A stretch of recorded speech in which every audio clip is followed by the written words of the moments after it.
ये class 10th का history है, चैप्टर नंबर 4, औद्योगिकीकरण का युग, अध्याय 1, 2, 3 जो है वो प्ले लिस्ट में है, आप उसे देख सकते हैं।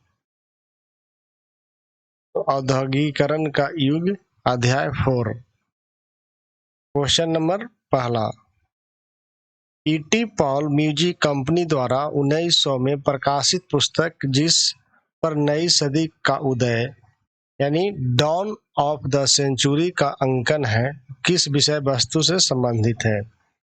ऑप्शन ए संगीत कला, ऑप्शन बी वास्तुकला, ऑप्शन सी व्यापार, ऑप्शन डी वास्तुशास्त्र।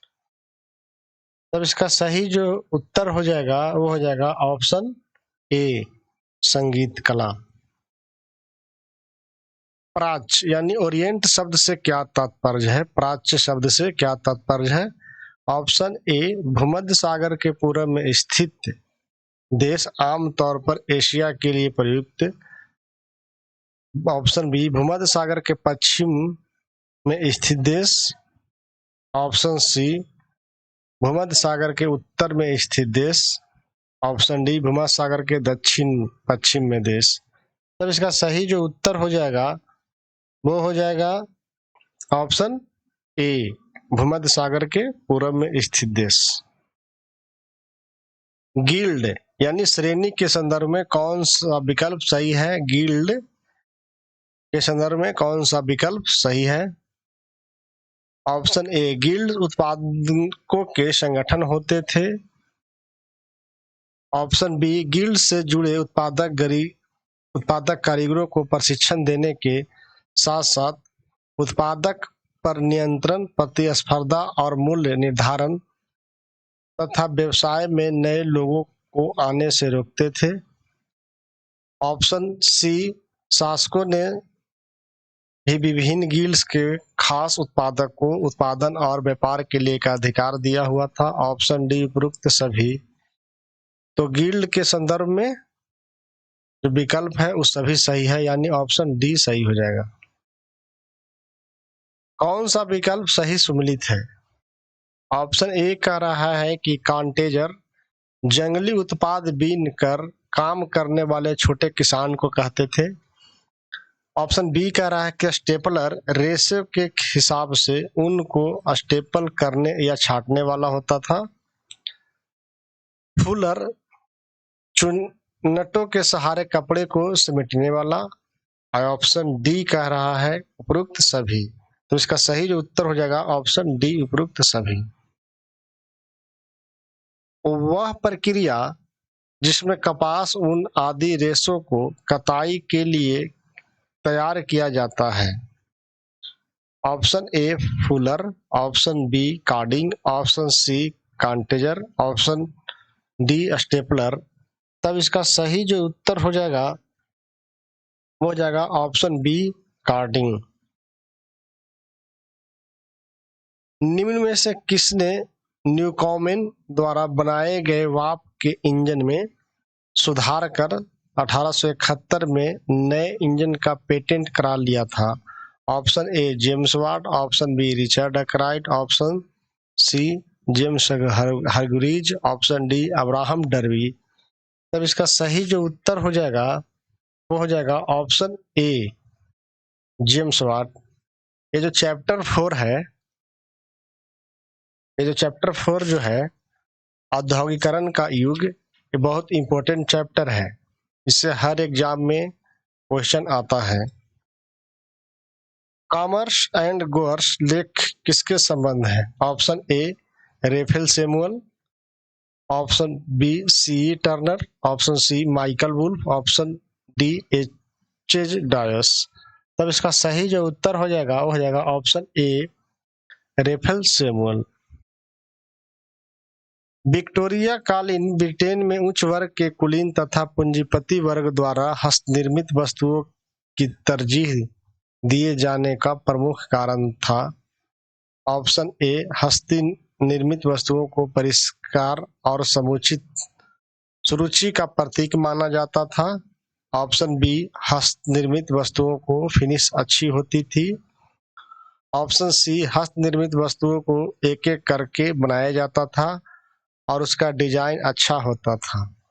ऑप्शन डी, उपरोक्त सभी। तो इसका सही जो उत्तर हो जाएगा ऑप्शन डी, उपरोक्त सभी। स्पिनिंग जैनिंग के संदर्भ में कौन सा विकल्प सही है? ऑप्शन ए, यह मशीन जेम्स हरग्रीव द्वारा 1764 में बनाई गई थी। ऑप्शन बी, इस मशीन ने कताई की प्रक्रिया तेज कर दी और मजदूरों की मांग घटा दी। ऑप्शन सी, इसमें एक पहिया घुमाने वाला एक मजदूर बहुत सारी तकलियों को घुमा देता था और एक साथ कई धागे बनाने लगते थे। ऑप्शन डी, उपरोक्त सभी। तब इसका सही जो उत्तर हो जाएगा ऑप्शन डी, उपरोक्त सभी। वह प्रक्रिया में वस्तुओं पर लगे लेबल के संदर्भ में कौन सा विकल्प सही है? ऑप्शन ए, इससे खरीदारों को कंपनी का नाम, उत्पादन के साथ साथ चीजों की गुणवत्ता के बारे में जानकारी मिलती थी। ऑप्शन बी कह रहा है कि वस्तुओं को लेबल पर देवताओं का अंकन संबंधित वस्तु की गुणवत्ता को दर्शाने का प्रयास था। ऑप्शन सी कह रहा है कि उत्पाद के प्रति सम्मान पैदा करने हेतु लेबल पर ऐतिहासिक व्यक्तियों का इस्तेमाल किया जाता था। ऑप्शन डी कह रहा है उपरोक्त सभी। तब इसका सही जो उत्तर हो जाएगा ऑप्शन डी, उपरोक्त सभी। बच्चों हेतु बने उत्पादों को प्रचार हेतु लेबल किस देवता की छवि का सर्वाधिक इस्तेमाल किया जाता था?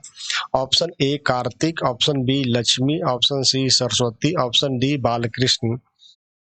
इसका सही जो उत्तर हो जाएगा ऑप्शन डी, बालकृष्ण। लुंगियों के लिए कौन सा शहर प्रसिद्ध था? लुंगियों के लिए कौन सा शहर प्रसिद्ध था? Option A, Surat. Option B, Calcutta. Option C, Mumbai. Option D, Madras. तब इसका सही जो उत्तर हो जाएगा option D, Madras. Flying shuttle हथकरघे के संदर्भ में कौन सा विकल्प सही है? ऑप्शन ए, इससे कामगारों की उत्पादन क्षमता बढ़ी, उत्पादन तेज हुआ और श्रम की मांग में कमी आई थी। ऑप्शन बी कह रहा है कि 1941 तक भारत में 35% से ज्यादा हथकरघों में फ्लाइंग शटल लगे होते थे। ऑप्शन सी कह रहा है कि तरवनकोर, मद्रास, मैसूर, कोचीन, बंगाल आदि क्षेत्र में फ्लाइंग शटल वाले करघे 70 से 80% तक थे। ऑप्शन डी कह रहा है उपरोक्त सभी। तब इसका सही जो उत्तर हो जाएगा ऑप्शन डी, उपरोक्त सभी। फ्लाइंग शटल से संबंधित जो है वो बहुत सा क्वेश्चन बार बार एग्जाम में पूछे जाते हैं। फ्लाइंग शटल के संदर्भ में कौन सा विकल्प सही है? ऑप्शन ए, यह रस्सियों और पुलियों के जरिए चलने वाला एक यांत्रिक औजार है जिसका बुनाई के लिए इस्तेमाल किया जाता है। ऑप्शन बी कह रहा है कि यह क्षैतिज धागों को लंबवत धागे में पिरो देती है। ऑप्शन सी कह रहा है कि इसके आविष्कार से बुनकरों को बड़े करघे चलाना और चौड़े अरज का कपड़ा बनाने में काफी मदद मिली। ऑप्शन डी कह रहा है उपरोक्त सभी। फ्लाइंग शटल के बारे में सभी कथन सही है, इसलिए ऑप्शन इसका डी सही होगा। 1911 तथा 1931 में पंजीकृत फैक्ट्रियों में कुल औद्योगिक श्रम शक्ति का प्रतिशत क्रम था कितना? ऑप्शन ए, 5 से 10%। ऑप्शन बी, 5 से 7%। ऑप्शन सी, 2 से 5%। ऑप्शन डी, 3 से 8%। तब इसका सही जो उत्तर हो जाएगा ऑप्शन ए, 5 से 10%। किस अवधि के दौरान भारत में सूती वस्त्र उद्योग का उत्पादन दोगुना हो गया था? ऑप्शन ए, 1902 से 1906। ऑप्शन बी, 1900 से 1912। ऑप्शन सी, 1903 से 1908। ऑप्शन डी, 1901 से 1918। तब इसका सही जो उत्तर हो जाएगा ऑप्शन बी सही हो जाएगा, 1900 से 1912। 1912 में किसने जमशेदपुर में भारत का पहला लौह और इस्पात संयंत्र स्थापित किया था? Option A JN Tata, option B Dwarkanath Tagore, option C Jamsetji Jejeebhoy, option D Dinshaw Petit. तब इसका सही जो उत्तर हो जाएगा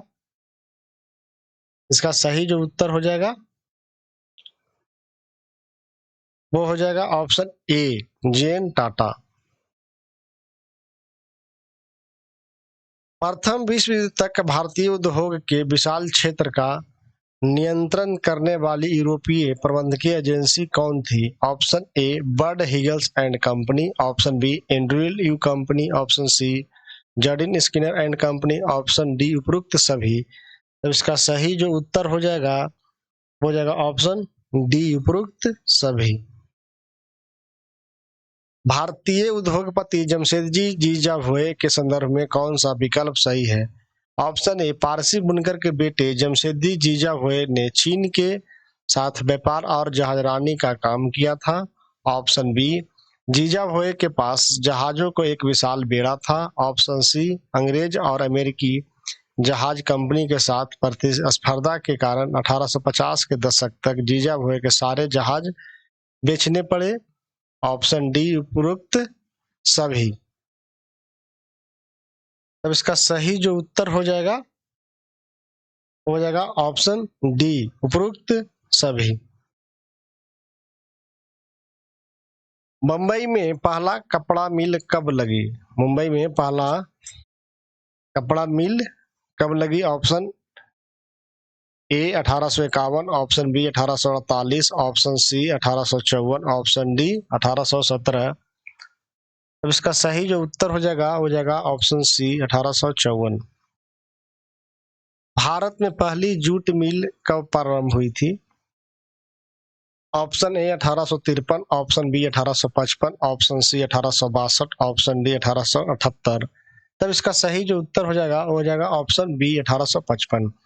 भारत में दूसरी जूट मिल कब आरंभ हुई थी? Option A 1862, option B 1858, option C 1863, option D 1859। तब इसका सही जो उत्तर हो जाएगा ऑप्शन ए 1862। कितना ईस्वी में मद्रास में पहली कताई बुनाई मिल खुली थी? Option A 1854, option B 1864, option C 1874, option D 1878। तब इसका सही जो उत्तर हो जाएगा ऑप्शन सी 1874। उत्तरी भारत में 1860 के दशक में एलिंगन मिल किस शहर में खुली थी? उत्तरी भारत में 1860 के दशक में एलिंगन मिल किस शहर में खुली थी? Option A Ahmedabad, option B Madras, option C Kanpur, option D Calcutta. तब इसका सही जो उत्तर हो जाएगा ऑप्शन सी कानपुर। किसका विश्वास था कि भारत पश्चिमीकरण और औद्योगिकरण के रास्ते पर चलकर ही विकास कर सकता है?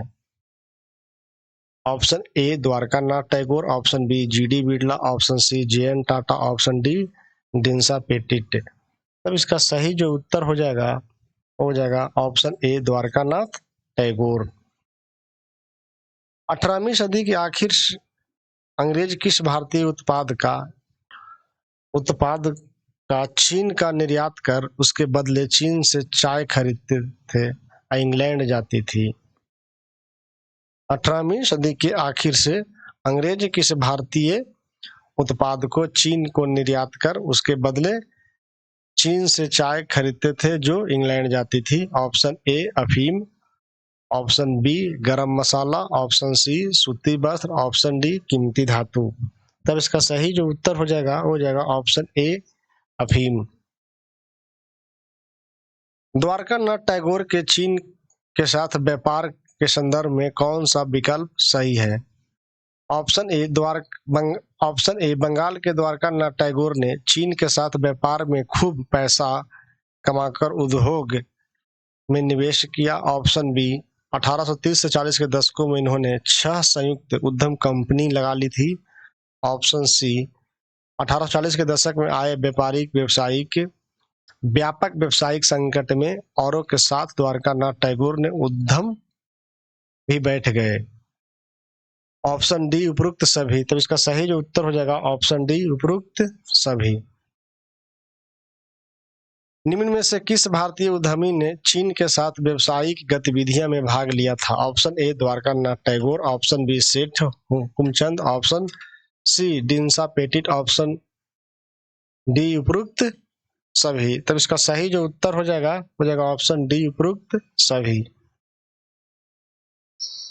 किस मारवाड़ी व्यवसायी ने चीन के साथ व्यापारिक गतिविधियों में भाग लिया था? Option A Seth Hukumchand, option B GD Birla, option C JN Tata, option D Dwarka Nath Tagore. तब इसका सही जो उत्तर हो जाएगा ऑप्शन ए सेठ हुकुमचंद। 1917 में कलकत्ता में किस मारवाड़ी व्यवसायी ने देश में पहली जूट मिल लगाई थी? एक क्वेश्चन बीपीएससी में पूछा हुआ है। बीपीएससी टीआरई 2 में एक क्वेश्चन पूछा गया था। Option A GD Birla, option B Seth Hukumchand, option सी सेठ मनीराम, ऑप्शन डी सेठ जयराम। तब सही जो उत्तर हो जाएगा ऑप्शन बी सेठ हुकुमचंद। किस पारसी व्यक्ति ने देश में विशाल औद्योगिक साम्राज्य स्थापित किया था?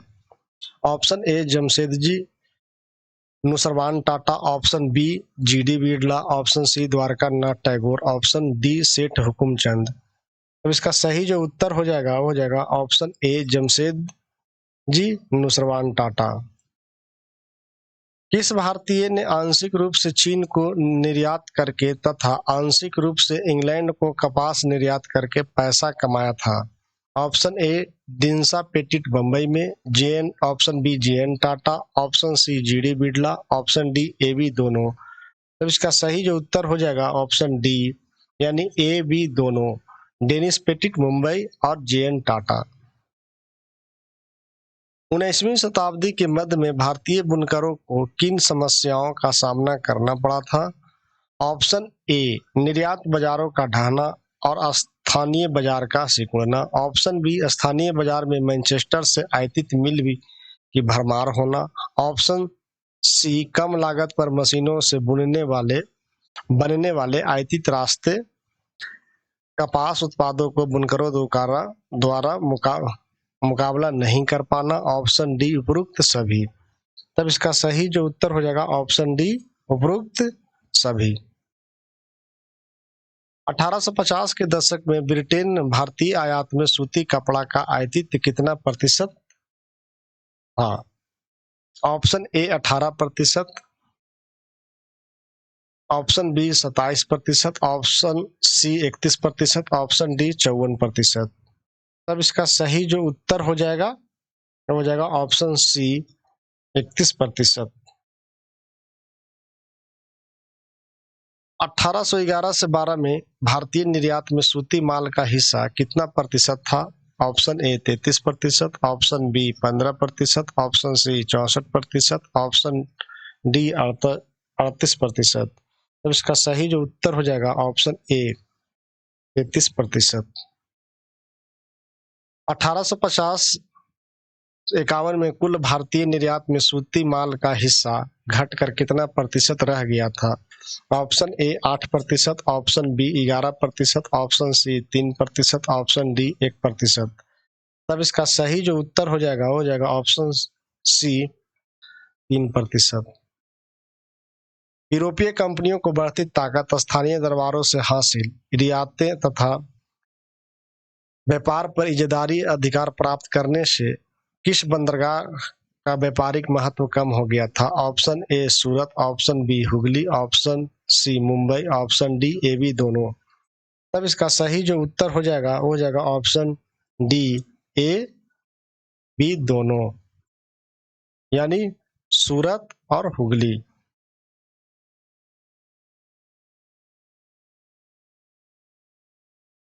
कौन सा विकल्प सही सुमेलित है? कौन सा विकल्प सही सुमेलित है? ऑप्शन ए सूरत गुजरात में, ऑप्शन बी मछलीपट्टनम कोरोमंडल तट, ऑप्शन सी हुगली बंगाल में, ऑप्शन डी उपरोक्त सभी। उपरोक्त सभी। तब इसका सही जो उत्तर हो जाएगा ऑप्शन डी, उपरोक्त सभी होगा। ईस्ट इंडिया कंपनी द्वारा बुनकरों पर निगरानी रखने, माल इकट्ठा करने और कपड़ों की गुणवत्ता जांचने के लिए तैनात किए गए वेतनभोगी कर्मचारियों को किस नाम से जाना जाता था? ऑप्शन ए गुमस्ता, option B agent, option C आढ़तिया, ऑप्शन डी बिचौलिया। तब इसका सही जो उत्तर हो जाएगा वो हो जाएगा ऑप्शन ए गुमस्ता। मशीनी उद्योग से पहले अंतरराष्ट्रीय कपड़ा बाजार में किस देश के रेशमी और सूती कपड़ों का दबदबा रहता था? Option A Bharat, option B Iraq, option C Indonesia, option D Japan. तब इसका सही जो उत्तर हो जाएगा ऑप्शन ए भारत। 1722 ईस्वी में ईस्ट इंडिया कंपनी के अफसर ने कहा था कि भारतीय कपड़े की मांग कभी कम नहीं हो सकती क्योंकि दुनिया के किसी और देश में इतना अच्छा माल नहीं बनता।